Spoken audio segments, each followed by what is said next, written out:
The highest grossing Hollywood movies of 2020 are those movies.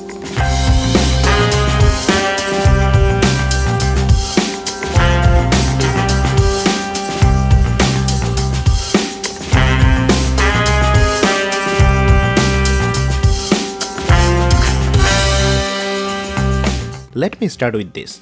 Can you find out the similarity of all those movies? All of these movies have one common fact among them, and the fact is none of those movies are original. Every single one of those is either a sequel of a previously successful cinema or a franchisee movie, and that franchisee has too many commercially successful movies, games, comic books, and blah blah blah. Not one single movie represents an original idea here. Not one single movie talks about something new. That brings out the question, why is Hollywood so afraid to spend any money on an original idea? Let's try to find out what is the reason behind this.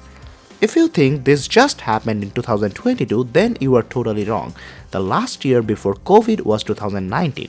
Let's look at the highest grossing movies of that year. Every one of them is a sequel, reboot, or franchisee movie. The year before that, 2018, has the exact same result. If we look at the most expensive movies list, you will be surprised to know that not one single movie is an original movie from that top 50 expensive movies list. Why does Hollywood do this? Why does Hollywood invest big money in these unoriginal movies? Well, there are several reasons for that. First of all, they're pretty afraid to produce an original intellectual property. People who greenlight a movie are the studio executives. Big studio executives are obviously finance mentality guys. They neither judge a movie from an artistic perspective nor it is their job to do so. They're the guys who are there to find out which project will bring the big money. The company pays them for that reason only. So they judge a movie project by its marketability. They do extensive research and try to find out which movie projects have the potential to be 100% successful at the box office. And guess what? They want projects which already have a built-in fan base, such as books, comics, or video games. So they think if they produce a movie that is based on a famous game, they will get a pre-established fan base. People who love the game will definitely check out the movie once. Even if the movie gets bad reviews from everyone, still people will watch the movie for the love they have for the original video game. There are so many horrible movies that were successful just because they were based on a famous video game series, like the 2016 Assassin's Creed movie where Michael Fassbender is the main protagonist. This is a horrible movie. Assassin's Creed games are famous for their amazing stories and amazing gameplay. The Ezio trilogy has one of the greatest storylines of all time, but this movie did every single thing wrong. The writing is bad and the action scenes are pretty generic and dumb. The audience hated the movie. The critics hated the movie. This movie does not have one single quality to be successful. Well. How the turntables.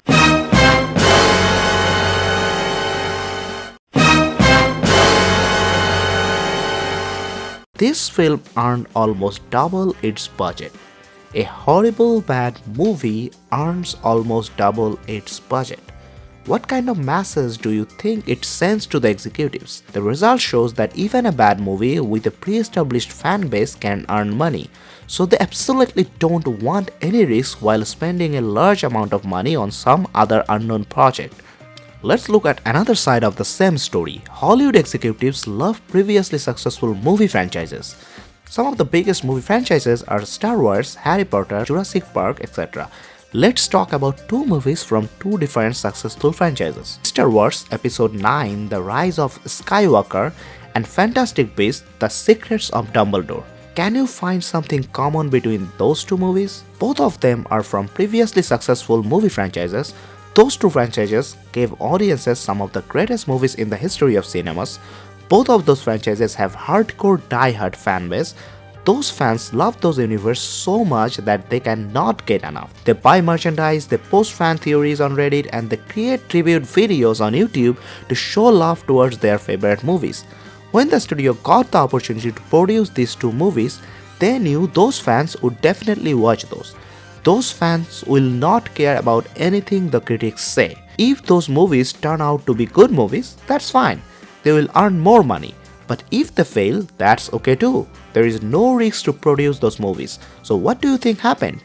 Were the studio executives right, or did the box office result prove the executives wrong? I do not know one single person who loves either of those movies. The critics thought those two movies were pretty average to below average, and the audience was hugely disappointed after watching those. All the signs were bad and you'd think there is no hope for those two movies. But were they commercial failures? That's where you are wrong. Well, well, well. Well, well, well. How the turntables. The Rise of Skywalker earned more than $1 billion, and The Secrets of Dumbledore earned more than $400 million. One earned 3 times against its budget and another did a double.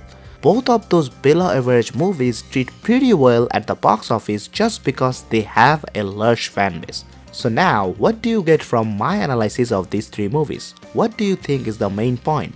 Why does Hollywood hate original ideas? There is a simple answer to that. Even the horrible one with a pre-established audience earns handsome money at the box office, and it is proven there is no risk in producing that project. They do exactly what they should do to earn money. You cannot blame them. Big production companies are there to earn money. They always choose the proven way.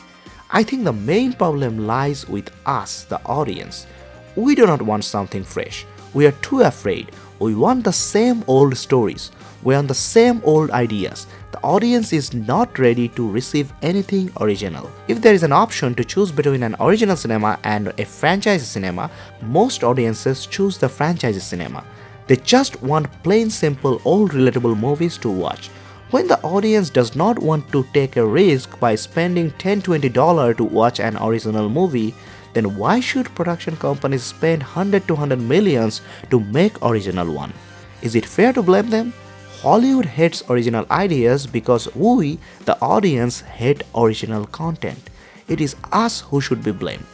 Now, thank you for watching the video. If you like the video, then like, comment and subscribe to our channel. Until next time, thank you. Tada.